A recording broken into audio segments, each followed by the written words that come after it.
Hi guys, welcome to another video from Little Too Simple.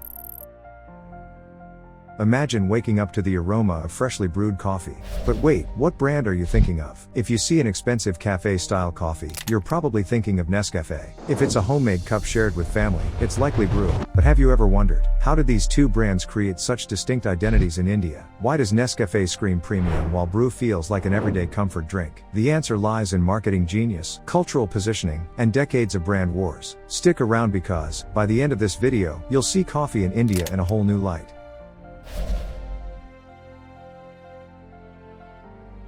Let's rewind the clock to understand how coffee became a household beverage in India. While South India always had its strong filter coffee tradition, the rest of India was largely a tea-drinking nation. Coffee, as an everyday drink, only started gaining traction in the mid-20th century when Nestlé introduced Nescafé to India in 1963. Nestlé saw the Indian market's potential and strategically positioned Nescafé as an easy-to-make instant coffee, perfect for urban professionals who didn't have time to brew traditional coffee. They weren't just selling a drink, they were selling convenience, modernity, and a lifestyle. But then, a challenger emerged, enter Bru, launched by Hindustan Unilever in 1968. Bru had a different vision.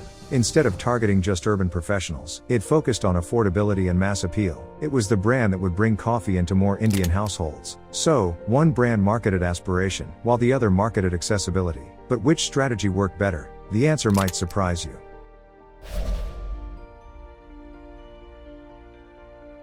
If you watch any Nescafé ad, you'll notice a pattern. It's always about sophistication, intellectual conversations, or cafe culture. Whether it's the famous "It All Starts with a Nescafé" campaign or the youth-oriented Nescafé basement, the brand has consistently sold the idea that drinking Nescafé makes you a part of an elite, global culture. They tapped into the cafe revolution that began in the early 2000s when brands like Café Coffee Day were making coffee cool. Young professionals and college students wanted to be seen with a Nescafé cup. It was aspirational, a status symbol in a cup. Bru, on the other hand, took a completely different approach. Their ads always focus on warmth, family bonding, and homely comfort. Think about it, how many times have you seen a Bru ad featuring a mother making coffee for her husband? Or a cozy family scene? That's Bru's strength, relatability. Instead of making coffee a lifestyle statement, Bru made it an everyday household essential. Their tagline, "Bru se hoti hai dosti aur bijeri," isn't about aspiration, it's about emotional connection. So, one brand made coffee a social statement, while the other made it a family tradition. But what about taste? Is Nescafé really superior, or is it just perception?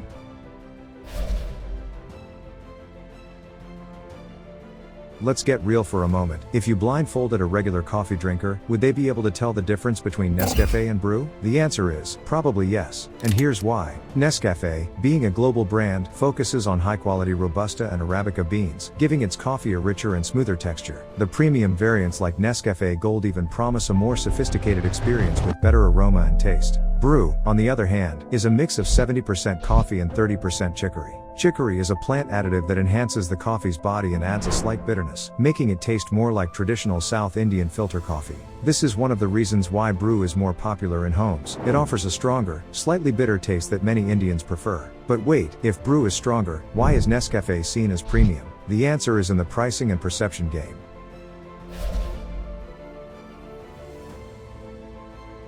A small 50 grams pack of Nescafé Classic costs around 150 rupees, while the same quantity of Bru costs approximately 120 rupees. The price difference may not seem like much, but in a price-sensitive market like India, every rupee counts. Nestlé intentionally keeps Nescafé slightly more expensive to maintain its premium image. It's called psychological pricing. By keeping prices high, they create an illusion of superior quality. Bru, on the other hand, ensures that it remains affordable to penetrate more Indian households. They even introduce smaller sachets to cater to price-sensitive consumers, making it easier for people to try Bru without committing to a larger pack. This is why you'll often see Bru in middle-class homes, while Nescafé is more prominent in offices, cafes, and premium households. But there's another trick that Nescafé uses to maintain its dominance, and it's something that Bru struggles with: global branding.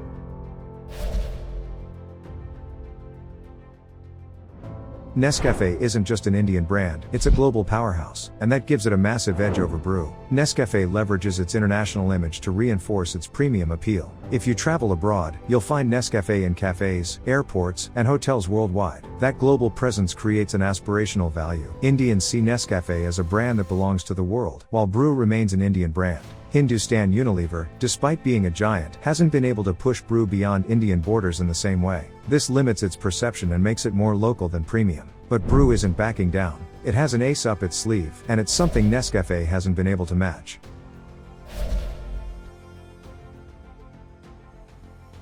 Bru has a secret weapon: South India. South India is home to India's most loyal coffee drinkers, and filter coffee is a daily ritual there. While Nescafe has struggled to capture this market, Bru Smart, Bru Instant, and Bru Gold have all gained popularity by offering a more filter coffee-like taste. Pool has even introduced products that specifically cater to South Indian taste preferences, ensuring they remain a dominant player in this critical market.